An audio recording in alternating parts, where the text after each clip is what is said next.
Regarded as Queen Victoria's remarkable African goddaughter, Sarah Forbes Bonetta's life unfolded with strength and intellect, yet it was far from a fairy tale. Originally born an African princess, she endured the horrors of slavery before being embraced into English high society as the Queen's ward. However, her time in England underscored a poignant truth. No matter how adorned, a cage remains a cage. While history immortalizes her as Sarah Forbes Bonetta, her true name was not so at birth. Born in 1843 in Oke-Odan, a village in what is now Nigeria, her birth name was Omoba Inia, meaning Princess Aina in English. Yet, her childhood was anything but regal. Aina's early life was marked by turmoil. At the tender age of 5, her home in Oke-Odan fell victim to a brutal invasion by the Dahomey Kingdom's armies. Amidst the carnage, she faced the devastating loss of both parents and the upheaval of her once secure world. It was a trauma that would echo through her years. Surviving the onslaught, Inia and a few others found themselves at the mercy of King Gizo of Dahomey, enslaved under his dominion. As she acquainted herself with her captor, the grim reality of her predicament only deepened.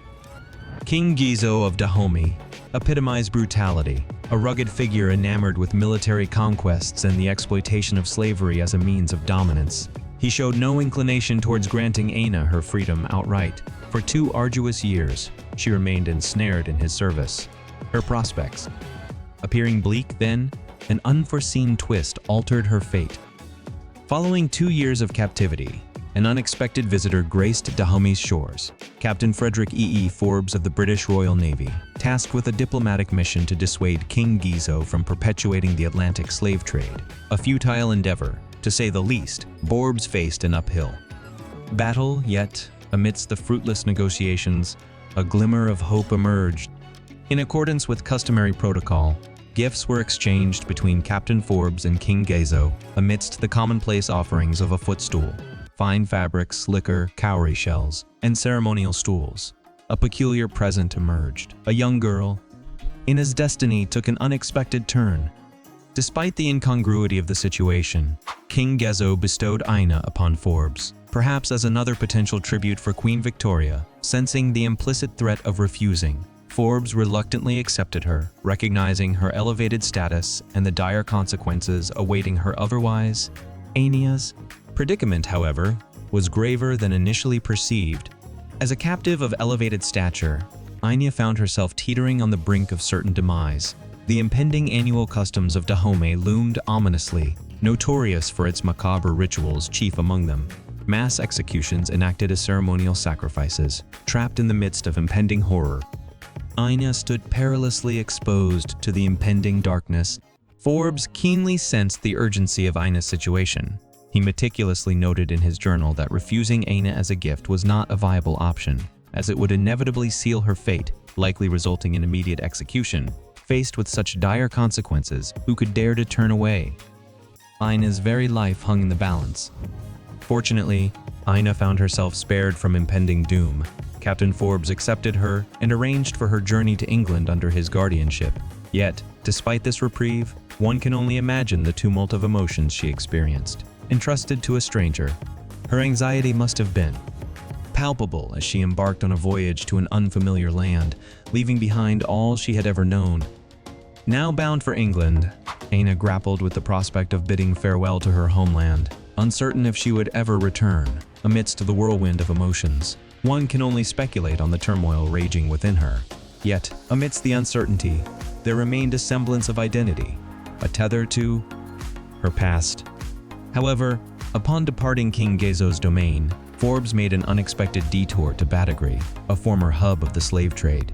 There, he facilitated Aina's baptism and bestowed upon her a new name, derived from his own and that of his vessel, the HMS Bonete, a symbolic severance from her African heritage. In this transformative act, Omoba Aina faded into memory, replaced by Sarah Forbes Bonetta, marking the commencement of her arduous journey into an uncertain future.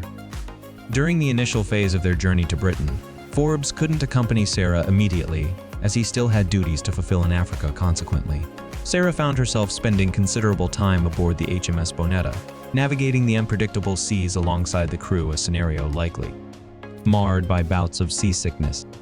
Nevertheless, amidst the challenges of maritime life, Sarah flourished. endearing herself to the crew to such an extent that she earned the affectionate moniker Sally and became a general favorite among them. Sarah's popularity aboard the ship was such that Forbes entertained the notion of personally raising her. Banking on her ability to charm the Queen of England, however, the anticipated meeting with the Queen was delayed for several months, leaving Sarah in a state of anxious anticipation. Her fate hung precariously in the balance, contingent upon the outcome of this pivotal encounter. Finally, in November 1850, Forbes escorted Sarah to Windsor Castle for her long-awaited introduction to Queen Victoria. Moved by Sarah's poignant narrative, Queen Victoria documented their encounter in her journals, expressing admiration for the young girl's resilience in the face of adversity. Captivated not only by Sarah's survival, but also by her remarkable intelligence and proficiency in English acquired during her voyage, the Queen readily embraced her as her goddaughter. In accepting Sarah into her fold, Queen Victoria not only acknowledged the extraordinary circumstances that led to their meeting, but also recognized the exceptional qualities that set Sarah apart. With her newfound status as the Queen's goddaughter, Sarah embarked on a new chapter in her life. Forever altered by the benevolence of a monarch, captivated by her spirit and intellect, Sarah thrived in her newfound life, with the Forbes family nurturing her within the British middle class, while Queen Victoria assumed responsibility for her financial welfare, education, and overall well-being. Regular visits to her godmother strengthened the bond between Sarah and the royal family, endearing her to Queen Victoria's children. Notably gifted, Sarah exhibited a natural aptitude for learning, effortlessly mastering English and displaying exceptional musical talent, earning admiration for her intellect and resilience. Forbes effusively praised Sarah's remarkable progress, describing her as a perfect genius, surpassing her peers in learning, mental fortitude, and affection.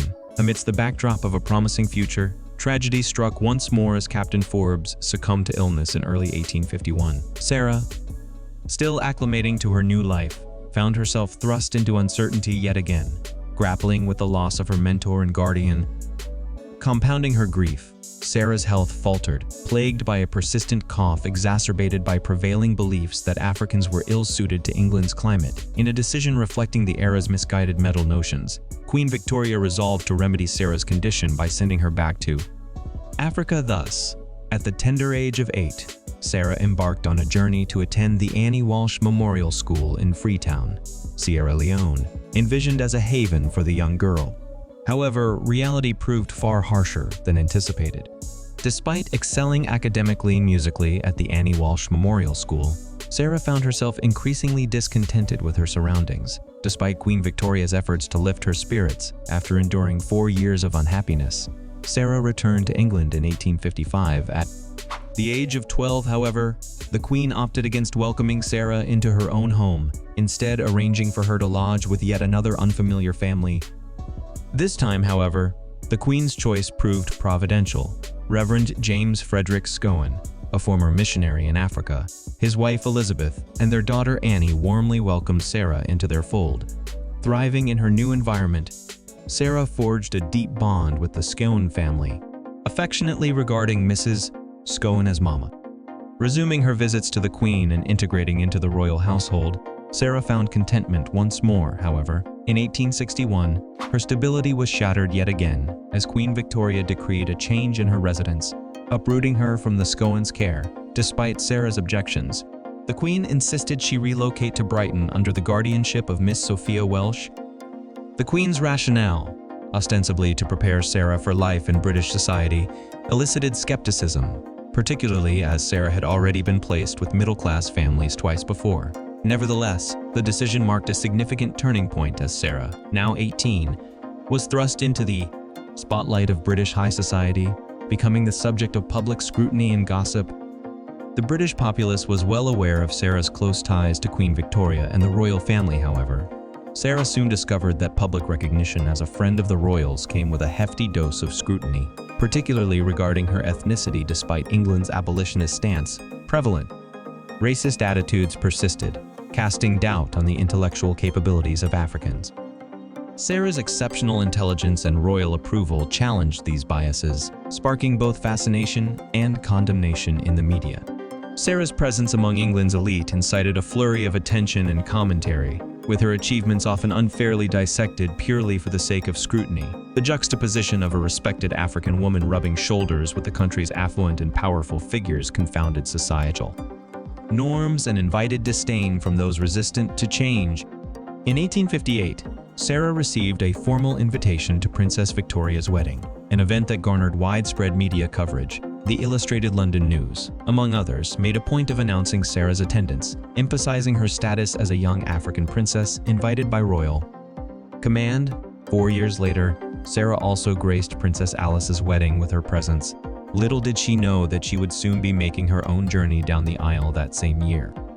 Ironically, Sarah Forbes Bonetta had encountered her future husband, Captain James Pinson Labulo Davies, years earlier at the Annie Walsh Memorial School in Sierra Leone. Though their interaction was fleeting amidst Sarah's disdain for those years, however, James remembered her well.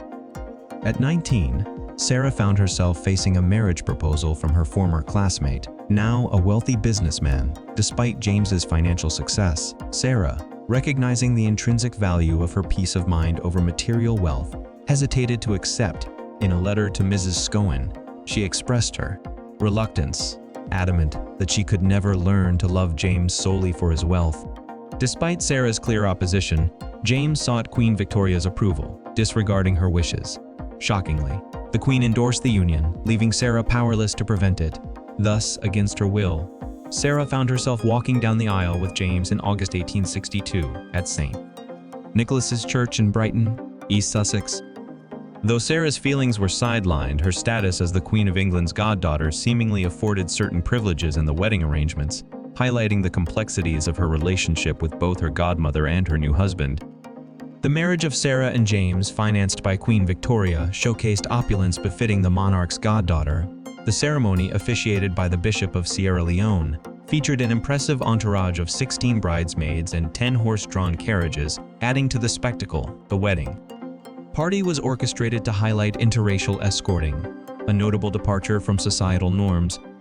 Yet, amidst the grandeur of the occasion, a subtle but significant detail emerged. Sarah, on her marriage certificate, signed her name not as Sarah Forbes Bonetta, but as Ina, a variant of her birth name, Omoba Ina. The choice of name sparked speculation. Was it a quiet protest against the marriage, or a reflection of Sarah's lingering attachment to her African identity?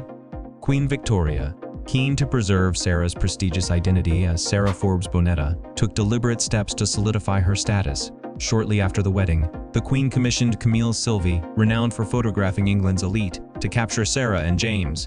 The resulting images, meticulously crafted to showcase Sarah's intelligence, wealth, and marital status, cemented her position in English society. Ironically, while the Queen aimed to bolster Sarah's status through the prestigious photo shoot, Sarah herself harbored different intentions, laying the groundwork for her own clandestine plans amidst the glamour of high society. After their wedding, Sarah and James briefly resided in Bristol before embarking on a journey back to Africa, where James's business interests lay. Settling first in Sierra Leone and then in Lagos, Sarah found purpose in teaching at a local school while James managed his affairs. However, concerns for Sarah's safety in Lagos loomed large. Despite Queen Victoria's encouragement for Sarah to marry James, residing in Lagos, the Queen harbored apprehensions regarding her goddaughter's safety. In response, she orchestrated an emergency escape plan via the Royal Navy, ensuring Sarah's swift rescue in the event of peril, such as a political uprising. However, Sarah's eventual return to England was not prompted by fears for her physical safety. Unbeknownst to her, a different threat to her life awaited her, a perilous turn of events that would soon unfold. In 1863, Sarah welcomed her first child, a daughter whom she and James wished to name Victoria in honor of Queen Victoria. Seeking the Queen's approval, Sarah and James were delighted when Queen Victoria not only consented to the name but also agreed to become the child's godmother. This joyful occasion necessitated another trip overseas for Sarah to present her daughter to the Queen. 3 years later, in December 1867, Sarah, accompanied by her family, journeyed back to England to introduce the now toddler Victoria Matilda Davies to Queen Victoria. The Queen bestowed upon the child a lavish gift, a set of gold dishware, a quintessential gesture of royalty. Despite the pomp and circumstance, the trip was a joyous occasion, unbeknownst to Sarah, of the challenges that lay ahead. Sarah's health began to deteriorate rapidly, plagued by a persistent cough that defied remedy. despite welcoming 2 more children with James Arthur Davies in 1871 and Stella Davies in 1873. Sarah's condition continued to worsen as her health declined further. Sarah was soon confronted with the devastating truth behind her declining well-being. It was revealed that Sarah was afflicted with tuberculosis, a harrowing and incurable disease at the time. Despite the grim prognosis, Sarah clung to hope, seeking ways to prolong her life if not find a cure altogether. With few options available, she resolved to seek respite in Madeira, hoping that the milder climate might alleviate her suffering and restore her strength. Tragically, Sarah's battle with illness ended swiftly and mercilessly. On August 15, 1880, she succumbed to tuberculosis in Funchal, Madeira Island, at the young age of 37. Her final resting place is the British Cemetery of Funchal, situated near the Anglican Holy Trinity Church in Rua Quebra Costas, Funchal. Unfortunately, not all of her loved ones were present to bid her farewell in her final moments.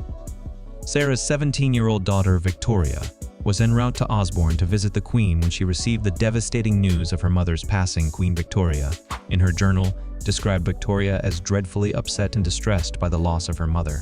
Sharing in the young woman's grief, however, grief often manifests in various stages, and Queen Victoria's sorrow may have occasionally morphed into unfounded anger.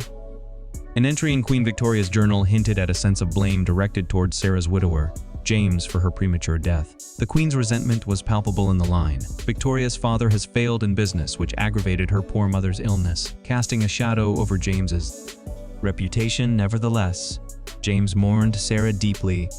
Following Sarah's passing, James erected a granite memorial obelisk over 8 feet tall in Ijon, Western Lagos. In her honor, the inscription on the obelisk commemorates Sarah Forbes Bonetta, describing her as the wife of J.P.E.L. Davies and marking her departure on August 15, 1880, at the age of 37. Originating from the Egbedo clan of the Yoruba people, Sarah bore the name Omoba Aina, signifying her status as a child of royalty. In the Yoruba language, Omoba translates to child of a monarch, thus rendering Omoba Aina as Princess Aina. How do you feel about what Sarah Forbes Bonetta went through? Please leave a comment below the video, and let's discuss. Thanks for watching, and please follow my YouTube channel to watch more interesting videos about Hollywood celebrities.